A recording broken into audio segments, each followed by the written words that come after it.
right, love and welcome to Headkrack After Hours. This is a man who's been cooking up for quite some time, man. Old school, new school, mainstream, commercial, underground. My man got all the bases covered, man. Yo, he been hot and he's still on fire in 2022. One time for Harlem's own Ron Browz. What up, Chief? What up? What up, man? Blessed to be here, man. Yo, man, and listen, man, you're making sounds that make it feel good to be back outside again. Oh, definitely, man. That's always been my vibe, man. You know, to keep the clubs on fire. Yo, and there's so many places we can start, but you know what? You mentioned the clubs. Let's start with the clubs. You got not only the Cuffin remix, which is, the original was doing damage. You gave it an extra lifeline. It's almost like you're playing a video game. You know what I'm saying? You do something to get an extra man. You resuscitated the record and gave more people the reasons to do instructional dances online.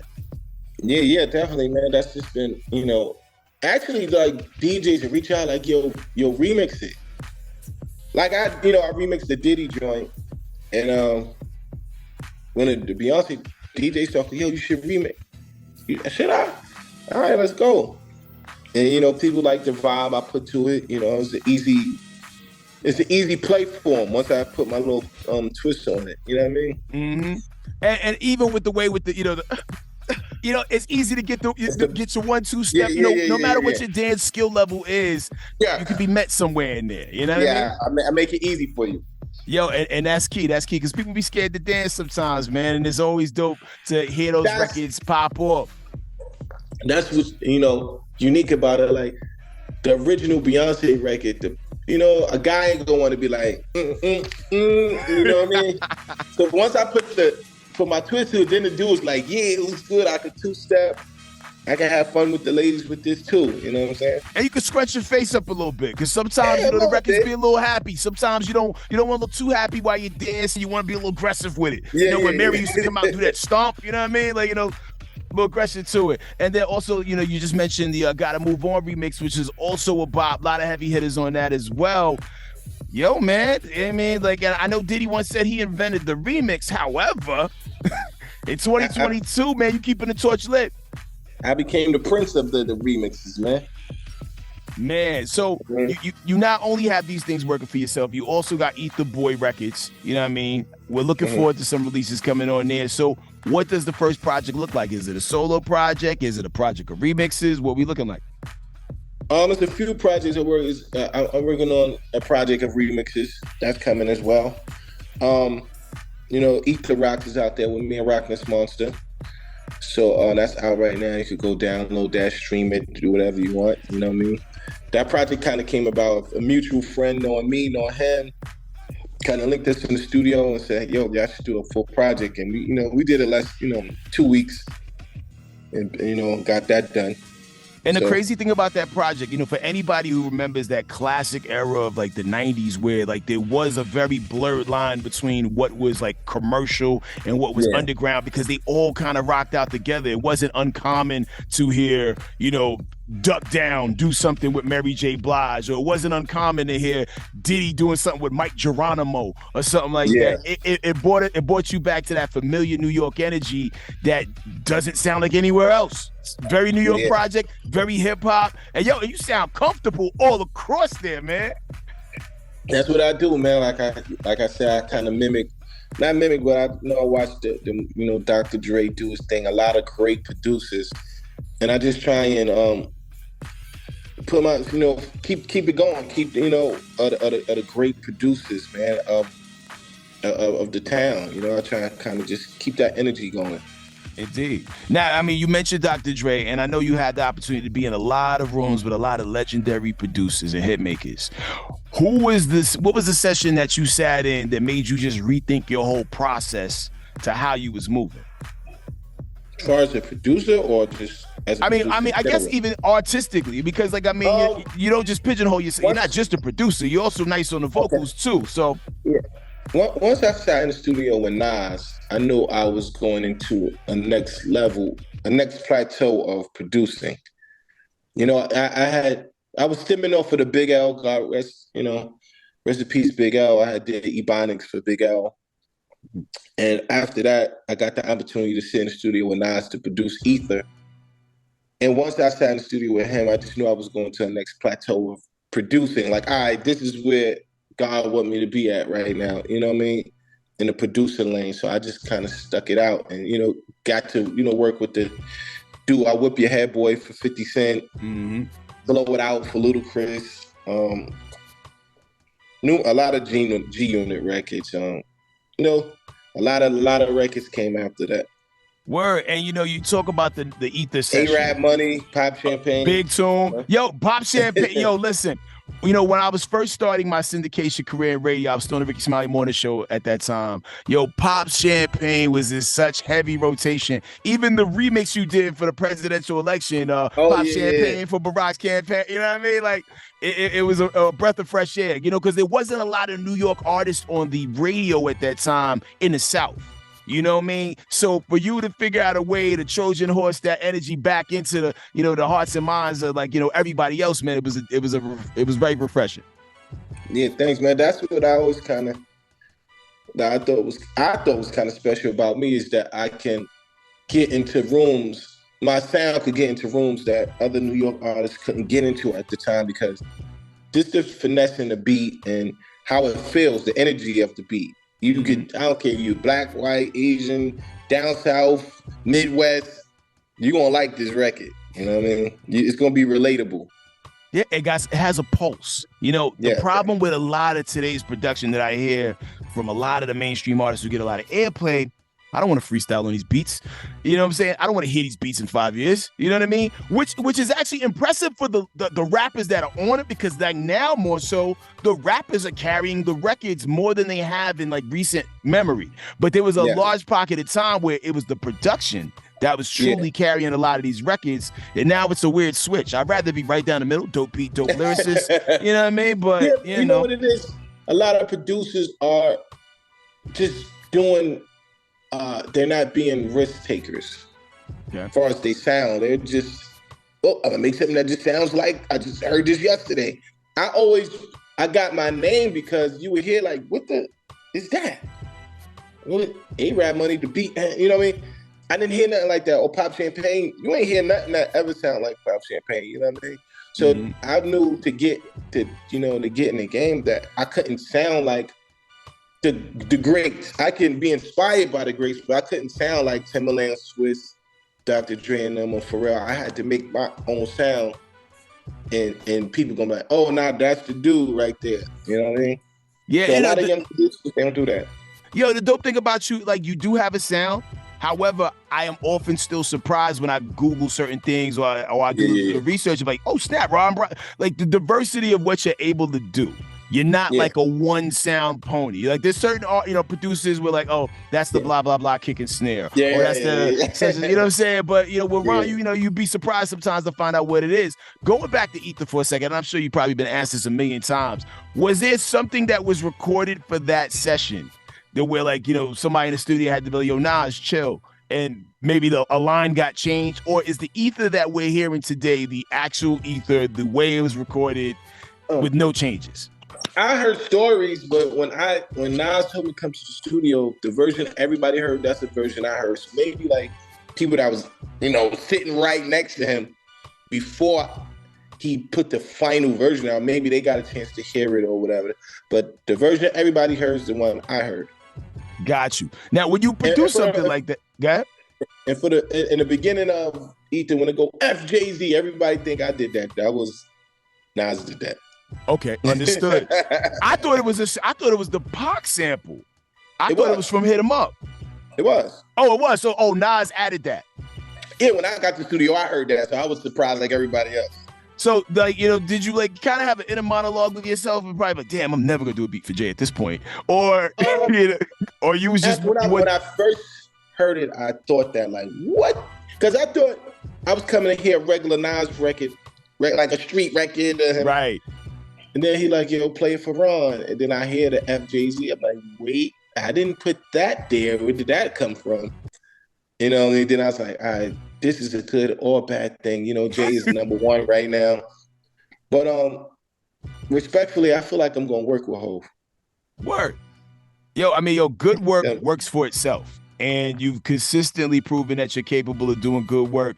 And even surviving, before there was even a cancel culture, because I remember how hot the streets were when Busta Rhymes did A-Rap Money.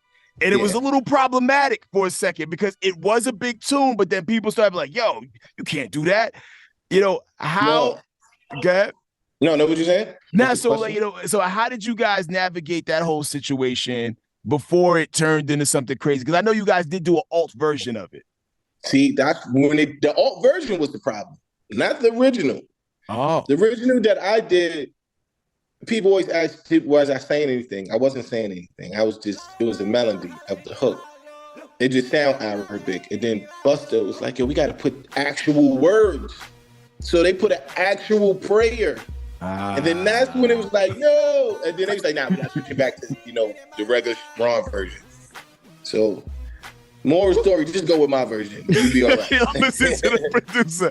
And I know it has to be tough because, you work with people who are creative and have great ideas. Yeah. So sometimes, cool, this is a artistic marriage in the moment. You want to honor both ideas. But in the back of your head, did you feel like, yo, bro, I don't know, man.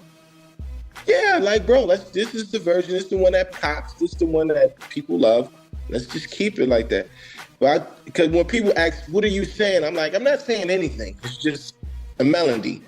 But then don't go put a real prayer. That's when it got crazy. They was like, oh, no, panic button. Let's go back to the original.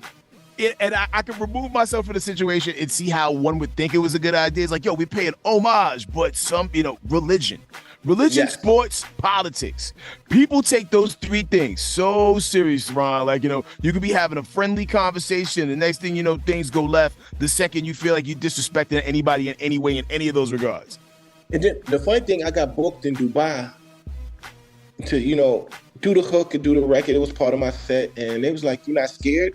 I said, scared of what? It's like, to be out here. I said, what do you mean? People think the record is offensive. I said, why? Because they thought I was saying, take A-Rap money, like we're taking the money from them. Mm-hmm. I said, no, we're getting A-Rap money. We are bigging up our culture. We're bigging up the wealth. They was like, oh, we thought you were saying, like, take the money from us.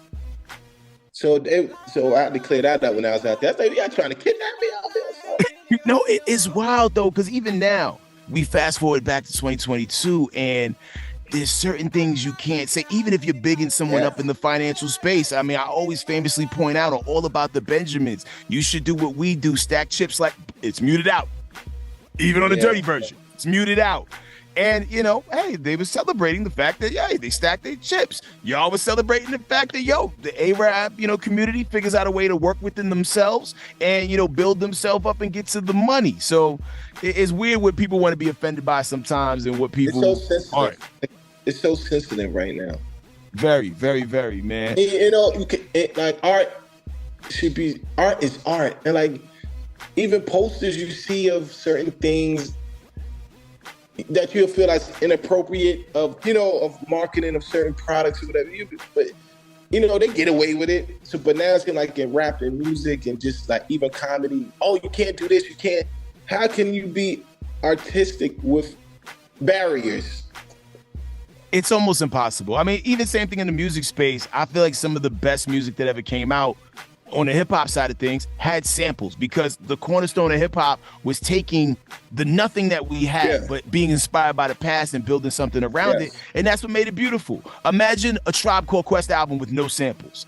I mean, I'm sure it'd have been cool, but it made me appreciate jazz more. It made me look up Roy Ayers and Ron Carter and all these other people that they was mentioning. And when people started getting weird about them samples, man, I really feel like it dealt the culture a blow to a large degree. But it did push artists to be creative. I mean, I know you don't super heavily rely on samples, but you have used samples before, though, right? You know what's crazy? People that know me know I'm a sample head. But when I got in the game and learned, oh, you're not gonna get no publishing if you sample, I was like, oh, I gotta switch my whole game up so I could get publishing. You know what I'm saying? So I started to be. That's what's fly about what I do too. Like I can make it beat, my own vibe. Those remixes it's just drum driven. Yeah. And I did that purposely, like, oh, yo, if Beyonce like this, she ain't even got to clear no sample. It's just a straight run to the basket. You know what I mean? Even a Diddy joint, straight. I felt like, oh, this is straight run to the basket. Yeah, you're making it easy for them, and also you're making fun records along the way. And shout out to you, going independent, with that. Go ahead, bro. And the Diddy record is #1 now. Clapping it up for that, man. Just in time for the holidays too, man. We got to move on. Shout out to you for going independent. You know what I'm saying? You got a chance to see the inner workings on how label situation works. You had the label situation with Motown. Yeah. So, and I used to work for Motown. So I know the vibes. Like I like my first label gig, getting out of high school was working for Motown, and it was interesting to see how it worked because we had cake ingredients but continued to make cornbread, right? And then when I started to see them signing like a lot of hip hop artists in the early 2000s, I was like, I don't know, but so you saw how the hot dogs were made. Now you back doing it yourself. How does it feel overall? Shout out to Sylvia Rome. Sylvia Rome, when I had Pop Champagne out, took the meet in. She signed me for an album right there in the spot. But what I noticed is barriers when you're on a label. You can't do this, you can't do that, they can't do this, you can't do that. And I was coming from a space of free spirited. I wanted to work cool. I wanted to work with. I wanted to make what I wanted to make. This feels good. This record feels good. This is what we should go with. And then a structured, environment, a structural environment is kind of hard to do creatively what you want to do because they may not get your art. Right. Structurally. You know what I'm saying? It has to make sense to, a couple of people who sign a check. So, you know what I mean? Like the people, you got to get signed off. Now, some people on this thing that got to be signed may not understand your art. Mm-hmm. So I was like, this is kind of, I can't be caged. I gotta be free and do whatever I want. So that's when going back to independent makes sense for me. I could do, if I want to wake up and make a record about plants with a hot beat, that's what's coming out. Absolutely. It always baffled me how marketing people try to tell creative people how to be creative. You know what I mean? Yeah. Like, salute to what you do on the marketing side, but you're not a creative per se in that artistic space. Because there's art to marketing, yes. But sometimes you don't understand how to process or promote a new idea or a new concept that you've never seen or heard before. So shout out to you for being brave enough to take those risks. Yeah, definitely, man. But that's what I tell artists. I had experience of both. You might want to listen to what I'm saying a little bit more. Like everybody wanted the dream. I want to get signed. I want to get signed. Then I got signed, and it was like, can't do this. You can't wear those sneakers. We don't like that hat. You're like, wait, what? This is my favorite hat. And actually, it was some artists. I don't want to say their name. I was like, they was like, "Bro, let's do the record." I was excited. Hip hop, these were icons to me, right? And then the label was like, "No, we're not clearing that." So it looks to the artist like, oh, you dissed us, B. I'm like, nah, I wanted to do the record, but the label was saying no. You know what I mean? I guess they looking at it like, no, you should be doing records with people that are relevant, like right now. Yeah. So that's such a tough dynamic, man. Because I tell people all the time, man. Like, I mean, I understand blah blah blah may be hot right now, but make records that will sound good with whoever they may sound good with. You know what I'm saying? And the test of time will speak volumes to how these records will age, man. Like, especially like that big disconnect between the younger generation of hip hop artists and like some of the OGs who've been around the block, but that still got it. Like, yo, Method Man still got it. You know what I'm saying? Rock still got it. Me, Rock, and Method Man. That's one of the singles on there. It's called Beastie Boys. That is a hard body, scrunch your face up, wearing Tim's in a summer ass record. You know what I mean? But it feel good to people who understand and recognize that culture and that grizzle from when it comes from, man. So salute to being able to operate on both sides of it, bro. Yeah, I even like the older artists, like I got to work with Coogee Rap. Like, I used to sit home, watch you guys on TV. Like, so if I get the opportunity to work with you, I don't care about oh, this guy is not relevant in 2022. I don't care. I remember sitting home watching this pave the way for dudes like me. So when I be meeting those artists like that from that era, I'd be like, let's do something. Word, man. Yo, continue to lead with that energy because it continues to open doors and create opportunities for yourself, Ron. What is the next thing that we can expect from you and how soon? People appreciating these I don't even, they're remixes, but I'm just putting a vibe on them things. And people are appreciating them, and people love them. So I'm gonna keep that energy going, man. And you never know what's gonna happen tomorrow in my life for us producing, man. There's always something magical happening. So absolutely keep that energy going, and keep it pushing with what I feel from the heart. You know what I mean? Let's continue to keep making art from the heart. Got you. We gonna make it big on the way out, just like we made it big on the way in. One time for Ron Browz, who has the #1 record in the country right now. We gotta move on to remix. Cuffin is not too far behind it. If you like, if you like backpack rap, you know what I'm saying, that sounds great, and urgent, you know what I'm saying? Maybe your girlfriend wears Timbs as well. You need to check out the AFTERHOURS project. There's a lot of hard body lyricism and amazing production on there, and you don't want to miss a moment, man. Yo, Ron Browz, shout out to you. Salute to all you do. Continue success. And if there's ever anything I can do to aid and abet you to greatness on my end, you know what I'm saying? I'm here for you, man. Thanks, man. Appreciate it. No doubt, brother. One time for Ron Browz, y'all. Yes, sir.